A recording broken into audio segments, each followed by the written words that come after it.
창세기 1장 27절 28절 같이 읽겠습니다.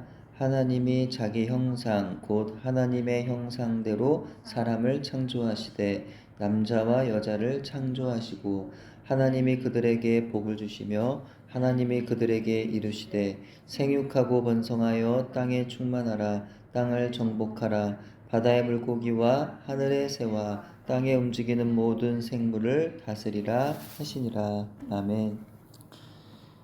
부모가 자녀를 바라보면서 가장 놀라워하고 기뻐하는 것들 중에 하나는 바로 아이가 나를 닮았다는 사실일 것입니다.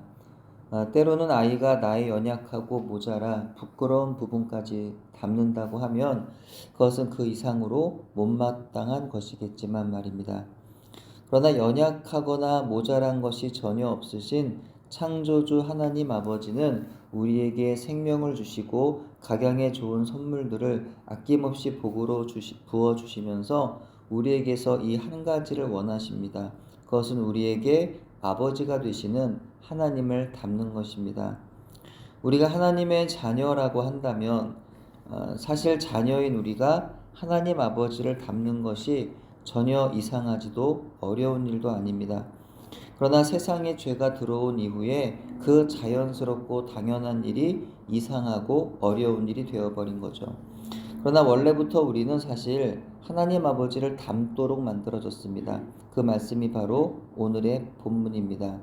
다시 한번 읽으면요. 하나님이 자기 형상 곧 하나님의 형상대로 사람을 창조하시되 남자와 여자를 창조하시고 하나님이 그들에게 복을 주시며 하나님이 그들에게 이르시되 생육하고 번성하여 땅에 충만하라. 땅을 정복하라. 바다의 물고기와 하늘의 새와 땅에 움직이는 모든 생물을 다스리라 하시니라.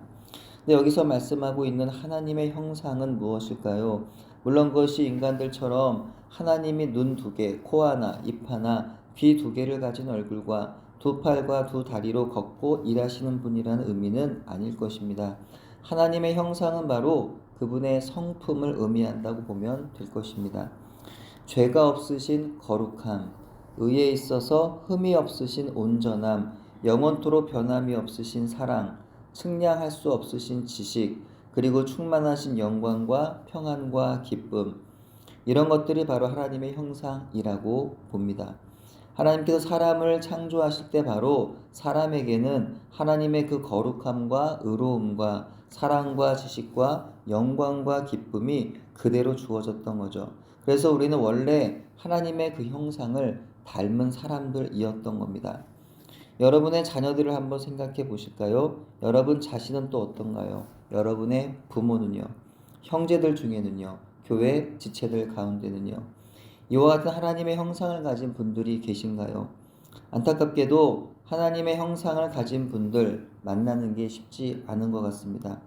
왜냐하면 저도 그렇고 누구나 다 죄인이기에 처음에는 하나님의 모습과도 같은 천상 예수님의 사람과도 같다가도 오래 알면 알수록 그분의 연약함이 드러나기 때문입니다.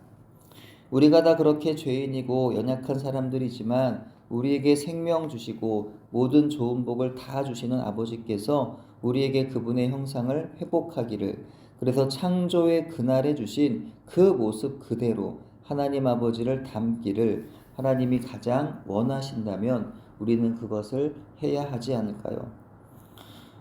살다가 세상에서 겪게 되는 여러 가지 무거운 짐들로 어깨가 무거워 마음마저 무거워지고, 나를 알지 못하는 사람들은 그들대로, 또 가까운 가족은 가족대로 나를 힘들게 하지만, 그래서 하나님 형상이 아닌 마귀 형상으로 살 때가 많아서 하나님을 닮는다는 것이 불가능한 일처럼 여겨져 포기하고 싶을 수도 있지만, 그러나 그럼에도 불구하고 우리는 포기하지 말아야 한다는 겁니다. 하나님은 우리의 마음의 중심을 보신다고 하셨죠. 잘 안 되지만 하는 겁니다.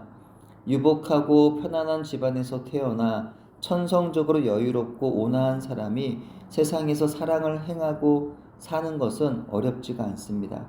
그것은 그가 하나님의 형상을 가져서 그런 게 아니라는 거예요. 그는 부족한 게 없어서 그렇게 사는 겁니다.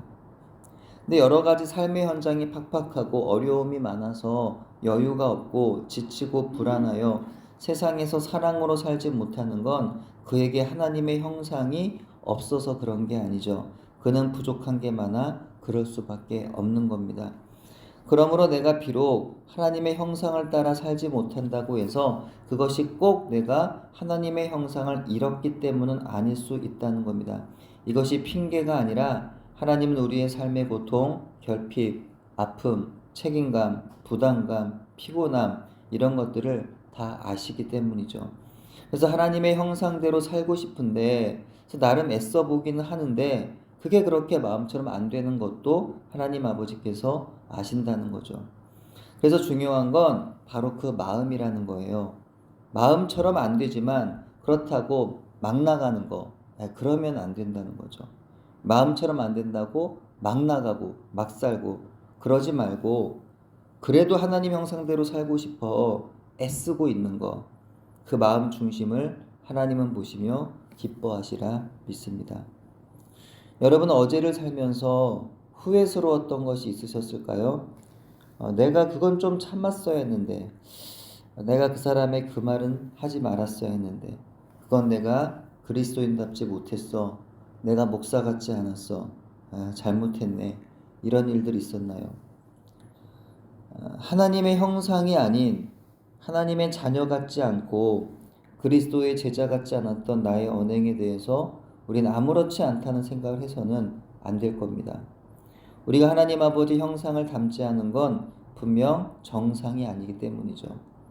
필요하다면 후회도 하고 자책도 하고 반성도 하고 성찰도 하고 회개도 하고 고쳐야 하는 겁니다. 하지만 너무 후회하고 자책하여서 고치는 것조차 포기해버리지 않았으면 좋겠습니다.